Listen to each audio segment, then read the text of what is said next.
Hey, salut à tous, c'est Adam Bros et bienvenue dans ce tout nouveau Pop Culture Time. Aujourd'hui, on va parler enquête, adolescent et cliché. On va parler de la série Riverdale.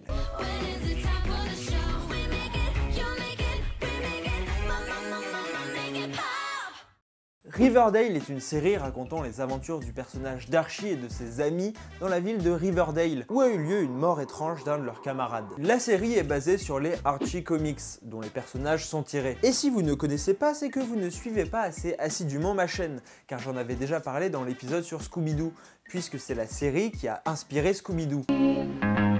Archie's here. Betty's here. Veronica too. Reggie's here. Hey Jughead, where are you? Et oui, car les premiers comics d'Archie datent de 1914.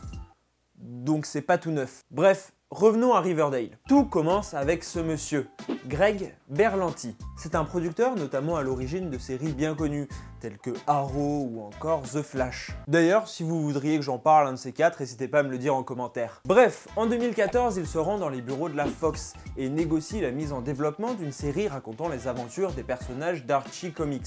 La Fox est plutôt tentée par le projet, mais finira quand même par se rétracter. L'année d'après, Greg Berlanti se rend donc chez CW, la chaîne qui diffuse notamment ces séries dont je vous ai parlé tout à l'heure. La négociation se passe à merveille et la chaîne commande un pilote. Donc c'est un épisode test. Puis, le 12 mai 2016, la saison 1 est officiellement commandée. Et elle sortira le 26 janvier 2017. D'ailleurs, le même mois, Archie Comics lance des comics adaptés de la série. Et oui, des comics adaptés d'une série qui adapte ces mêmes comics. C'est comme s'il y avait des comics sur les films Marvel qui sortaient au cinéma. Ok. Et aussi, vous ne le saviez probablement pas, mais à la base, Riverdale était censé être une série de zombies. En effet, au départ, elle devait adapter la série de comics où Archie et ses amis se retrouvent dans un monde post-apocalyptique rempli de zombies et où ils doivent survivre.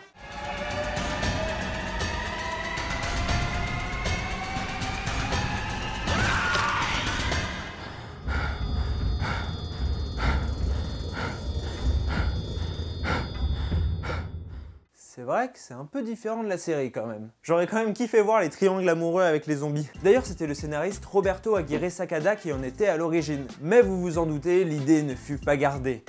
Tout comme une seconde, mais que je vous garde pour l'anecdote bonus, à la fin. Bref, maintenant que la présentation est terminée, on va pouvoir passer à l'analyse critique, pour une fois. Et puisque vous me demandez souvent de donner mon avis sur les sujets que je traite, le voici. Je n'aime pas Riverdale. Je lui reconnais quand même des qualités à l'image de sa réalisation, notamment la photographie, dont je trouve l'ambiance très réussie. Mais pour ce qui est du reste, je trouve cette série trop cliché, que ce soit dans ses enjeux, dans ses personnages ou même dans ses dialogues. Et pourtant, je pense que Riverdale est une bonne série. Et oui, désolé pour ceux qui avaient déjà lâché leur pouce rouge en voyant le titre, mais selon moi, Riverdale est vraiment une bonne série, et je vais vous expliquer pourquoi. Déjà, il faut se poser la question de qu'est-ce qu'une bonne série ou un bon film. Alors, on va pas y répondre maintenant parce que c'est très complexe et en plus ça dépend des gens, mais selon moi c'est une série qui arrive à atteindre son objectif. Genre, si son but c'est de te faire rire et que tu rigoles, bah c'est une bonne série. Ici, le but de Riverdale est clairement de devenir une référence pour un public adolescent. Et c'est le cas. D'ailleurs, ils utilisent plusieurs procédés qui expliquent ce succès que je vous propose d'analyser en ma compagnie.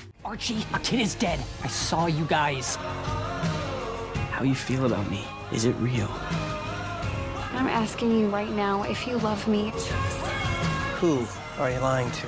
Tout d'abord, l'évident. Pour toucher les jeunes, Netflix est devenu une plateforme quasi incontournable pour les séries. Ainsi, CW, qui diffuse la série à la base, a passé un accord avec Netflix pour la diffusion. Mais même dans la série directement, on retrouve des moyens d'attirer les plus jeunes.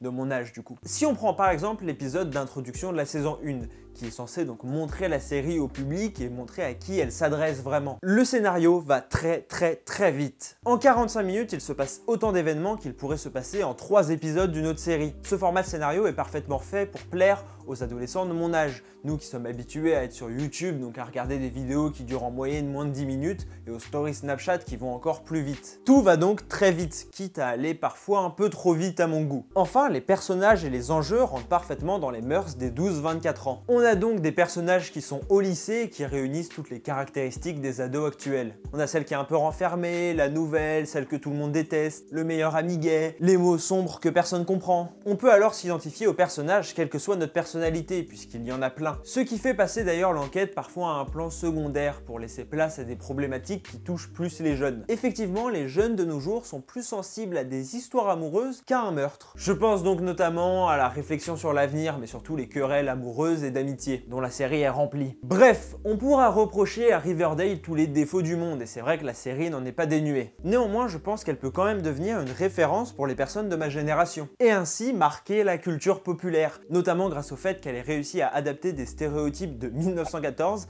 à 2018, et que ça passe très bien auprès des jeunes. Mais alors vous pensez quoi de Riverdale? Vous aimez, vous détestez, vous comprenez le succès mais vous aimez pas? N'hésitez pas à me le dire en commentaire, qu'on en débatte ensemble. Je sais que cette vidéo est beaucoup plus basée sur le débat et la critique que les autres qui sont vraiment dans l'analyse pure, parce que dès que j'ai dit que j'allais faire une vidéo dessus, j'ai eu deux réactions contradictoires chez les gens. Des gens qui me disaient qu'ils adoraient, d'autres qui détestaient. Donc ça m'intéresse de savoir votre avis. N'hésitez pas à lâcher un énorme pouce bleu si la vidéo vous a plu et à vous abonner à la chaîne Adam Bros. Pour être resté jusqu'à la fin, je vous offre l'anecdote bonus dont je vous ai parlé tout à l'heure. Comme je vous ai dit qu'il y avait un scénario qui prévoyait d'avoir des zombies, il y a aussi un scénario qui prévoyait de montrer Archie dans le futur, et il aurait été incarné par Louis C.K., un célèbre humoriste américain. Bref, j'espère que cette vidéo vous a plu. Si c'est le cas, n'hésitez pas, comme je vous l'ai dit, à vous abonner, à partager à tous vos potes fans de Riverdale et qui vous saoulent avec Riverdale. On se retrouve dimanche prochain, 17h, pour une nouvelle vidéo. Ciao!